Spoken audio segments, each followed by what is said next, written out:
What's going on, guys, and welcome back. Modok and the Quantumania Season Pass is now live, and today we're going to do a review of the Season Pass, see if it's worth purchasing by taking a look at the new card and cards releasing in February, as well as just breaking down the resources by the numbers. Let's go ahead and jump into what you get in this month's Season Pass by playing Snap or Pass. Now, let's start with the free version of the Season Pass. This time around, we've got another $30 value by just looking at the credits and gold. You'll be getting 300 gold, 2,300 credits. You get a sick card back with no Snap logo. That's a home run hit, as well as those titles that everyone's just jumping up and down for. However, I will say they did listen to the community and added back the mystery variant into the Season Pass and lessen the amount of titles you do get. So that is awesome. And thank you, Second Data, for listening. Let's move to the paid version of the Season Pass. Now, you have your choice of the $10 or $15 version if you play a metric ton of Snap. The $15 one might be for you. This is the odds of what you can get in the Season Pass caches. However, personally, I just stick with the $10 one. I got to level 140 and it did equal out a good amount of stuff. But again, if you're playing Snap, it could make sense for you. Now, as far as the paid version of the Season Pass, a good rule of thumb is if you do spend anything in Marvel Snap, it's typically a pretty good value. You're going to get an additional 900 gold. Only an additional 300 credits if that's what is important to you. You get 230 extra boosters, an additional card back, and then it looks like they did take one of the variants from here and gave it to free-to-play, so you get an extra title. Yay! But you also get access to, obviously, the main reason of the Season Pass, which is Modok. Now, Modok is nowhere in comparison to Zabu or Silver Surfer. Let's just set those expectations right away. But if you do enjoy the discard archetype, you've got a card with an efficient stat line. And for those of you who don't have Hellcow, or if you don't have some of those pool 3 discard options, he does give you the tools you need to play some of the more top-in discard decks. He's not a bad card. We're going to have loads of decks about him himself. And if you do find yourself buying this card, as far as the token shop goes, these are the token shop cards I would unlock if you're trying to find some synergy with discard in general. First up, we got the discard archetype specific cards in both Hela and Invisible Woman. Super strong combo out the gate with Modok, so I would consider buying them together if you do buy them. Colleen Wing is also a great option for Pool 3 that's going to work with the discard faction. And then you've got Dracula and Mystique. Now, these are both kind of plug-and-play cards, but they're going to also work with the top Modok decks. So I would consider grabbing them because you're going to be putting them in more decks than just this month's Season Pass.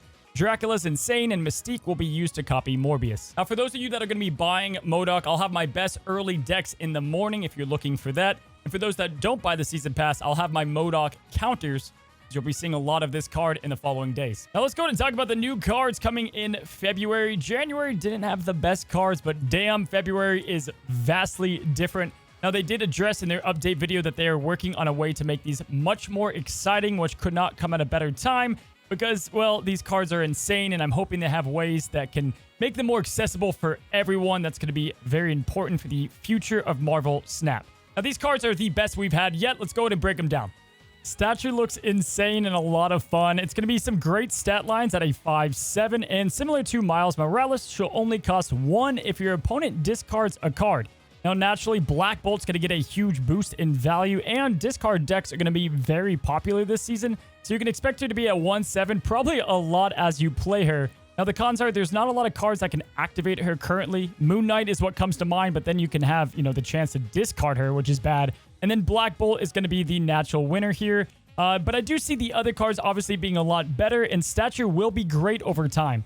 Now, Ghost is our first crazy Marvel Snap mechanic changing card here. It's a 1/2 that is going to allow you to always reveal last. Now, this is going to be great in things like Galactus, but what I want to know is if you have priority and you play, let's say, Ghost and Shang-Chi, and your opponent plays Red Skull, if you reveal Ghost first, does it then have that Red Skull reveal, and then your Shang-Chi reveals after all of that? If that's the case, Ghost is going to be incredible. If not, she'll be still pretty damn good. And we've got Kang, the token new villain, the new Thanos big bad of the MCU. Kang is going to be a wild card at 5/0. Now, essentially, Kang is going to be a super daredevil, if you will, allowing you to restart the turn in Marvel Snap. So, in essence, you get to see what your opponent plays. You play down Kang. Kang goes away, and then you get to redo the turn.